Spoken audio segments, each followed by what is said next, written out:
Assalamu alaikum. I am Dr. Mariam Babar, lecturer at Lahore College for Women, University, Lahore, Pakistan. Today we will discuss how our behaviors, our gestures affect and shape infants' behavior. As we discussed earlier, infancy is the period of fastest learning. ये basically बड़ी ही crucial सी हम कह सकते हैं कि एक period है जिसमें बेसिकली बच्चे की लर्निंग तो बेतहाशा होती है, ठीक है। और इसके साथ साथ यही वो एज है जिसमें हम यूजुअली ये चीज़ सुनते हैं और कई दफ़ा हम कहते भी कि अभी छोटा है, जब बड़ा होगा तो समझ लेगा। Not basically this is not the right concept. ये वो एज होती है जिसमें बच्चा बड़े की बात को अंडरस्टैंड करता है, उसको सुनता है, समझता है और रिस्पॉन्ड भी करता है। बस फ़र्क ये है कि जितना ज़्यादा वो बड़ा होता जाता है उतनी वो चीज़ ज़्यादा अच्छी तरीके से उसको समझ में आती है, या उतना ज़्यादा वो उसको फॉलो ज़्यादा देर के लिए कर सकता है, ठीक है। अगर इस एज पे आप किसी बच्चे को किसी चीज़ से रोकते हैं तो ये आपका ऑब्जर्वेशन हो सकता है, या हो सकता है आप लोगों ने इस चीज़ को एक्सपीरियंस किया हो, या दाएं बाएं हमारे छोटे बच्चे होते हैं, अगर हम उनको देखें और थोड़ा सा गौर करें तो ये बात आप ज़रूर नोटिस करेंगे कि जब आप एक ज़रा ज़्यादा छोटे बच्चे को एक बात से मना करते हैं तो वो उस वक्त रुक जाता है, लेकिन थोड़ी ही देर बाद वो चीज़ को रिपीट करता है। अगर आप उसी बच्चे को कुछ और अरसे के बाद देखें और किसी बात से मना करके देखें तो फिर वो ये करेगा कि उस बात को वो याद रखेगा थोड़े से ज़्यादा टाइम के लिए, क्योंकि मेमोरी आहिस्ता आहिस्ता बढ़ी है ना, ब्रेन आहिस्ता आहिस्ता उसका और ज़्यादा डेवलप हो रहा होता है जैसे जैसे वो एज में प्रोग्रेस कर रहा होता है। तो फिर उसकी मेमोरी की कैपेसिटी भी बढ़ रही होती है, उसी तरह से फिर वो उस चीज़ को ज़्यादा देर के लिए याद रखता है। फिर वो वक्त भी आता है जब बच्चे देख तो बड़े की तरफ रहे होते हैं जिन्होंने किसी बात से वो मना करते हैं, और आराम से अपना काम जो है ना कहीं पे छुप के करते हैं, ठीक है। सो ये चीज़ इस बात का प्रूव है कि बच्चे को अंडरस्टैंडिंग है कि क्या चीज़ गलत है और क्या चीज़ सही है। सो this is the right time जब आप एक बच्चे को गलत और सही में फ़र्क बता सकते हैं, या आप एटलीस्ट मतलब यू शुडंट से दिस कि जब बड़ा होगा तो सीख लेगा। No, never, not at all. वो जो बेसिक बिहेवियर इस वक्त सीख रहा है, जो वो सीख लेगा वो उसकी फाउंडेशंस में बैठ जाएगा, ठीक है। वो छुप के बाद में सामने आएगा, कभी ज़्यादा देर के बाद आएगा, लेकिन फिर वही उभर के सामने आएगा और वही स्ट्रेंथन होगा basically. So this is the period जब आप बच्चे को सही और गलत में भी फ़र्क बताते हैं। यही वो पीरियड है जिसमें ये नहीं कि हर एक बहुत बड़ी बड़ी बात है।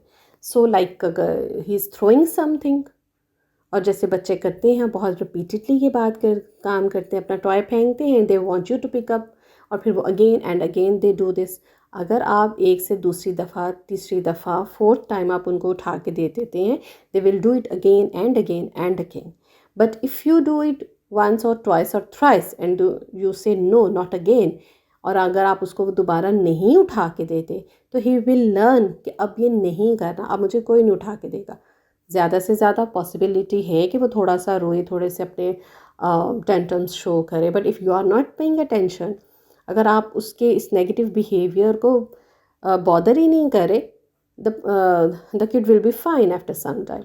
आप देखें, आप सोचें, इर्द गिर्द हमारे बहुत से बच्चे होते हैं, जैसे अगर कोई बच्चा गिर जाता है, अगर हम उसको नोटिस नहीं करते ना तो वो देखता ज़रूर है गिरने के फ़ौरन बाद, और देखते हैं अगर उसको कोई नहीं देख रहा तो वो दोबारा से अपने खेल में मगन हो जाता है। लेकिन जहाँ उसको महसूस होता है कि कोई देख रहा है तो वो फ़ौरन से रोना शुरू कर देता है, और वो ज़्यादा हमारी अटेंशन जो है उसको लेने की कोशिश करता है। कई दफ़ा बच्चे गिरते हैं, आके बताते हैं कि उनको चोट लगी है, ठीक है, अपना मैसेज अपने ये कन्वे करते हैं इस चीज़ को। और बड़े कई दफ़ा प्यार से उसको डील कर लेते हैं, कई दफ़ा उस जहाँ पे वो चोट लगी होती है उसको किस कर लेते हैं, या उसको कहते हैं नहीं ठीक हो गया, तो इतनी सी बात ही उनको लगता है कि बस इट्स रिलीव्ड नाउ ना, मतलब अब इसमें कोई इशू नहीं है, ये बिल्कुल ठीक हो गया। So this is basically how we react. ये हमारा रिएक्शन है, ये हमारे जेस्चर्स हैं जो उनके डिफरेंट बिहेवियर्स को स्ट्रेंथन कर रहे होते हैं। इसी तरह से जब बच्चा पहली दफ़ा गुस्सा करता है तो हम बड़े सरप्राइज से होते हैं, और हमें ना एक छोटे से बच्चे का गुस्सा करना बड़ा डिफरेंट सा लगता है, ठीक है। वो डिफरेंट सा हमारे लिए उस वक्त वैसे ही होता है, और हमें बड़ा अपील भी करता है, बड़े हम सरप्राइजिंग उसमें और हैप्पी जेस्चर्स में हम दूसरों के साथ इस चीज़ को शेयर भी करते हैं। तो ये जो हमारे जेस्चर्स हैं और हमारी टोन ऑफ वॉइस है, बेसिकली बच्चे को ये पॉजिटिव लगता है, उसको एक पॉजिटिव इम्पैक्ट दे रहा होता है और उसके लिए रीइंफोर्सर का काम कर रहा होता है। इस वजह से हमारी इस रिस्पॉन्स की वजह से बेसिकली वो बार बार इस चीज़ को फिर रिपीट करता है।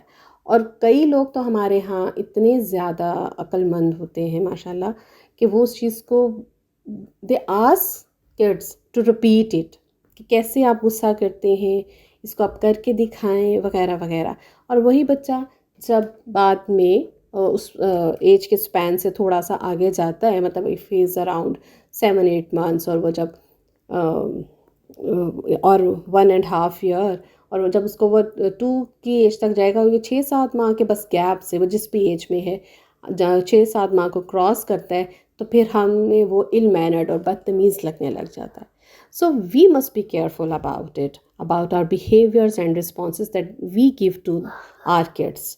बेसिकली वो उसका बिहेवियर बनाते हैं और उसकी पर्सनालिटी को शेप अप कर रहे होते हैं इतनी छोटी सी एज से ही। So we must be very careful. हमारा रवैया बेसिकली उनको सही गलत सिखाता है और उनकी पर्सनालिटी को शेप अप करेगा। Thank you so much. Take care. अल्लाह हाफ़िज़।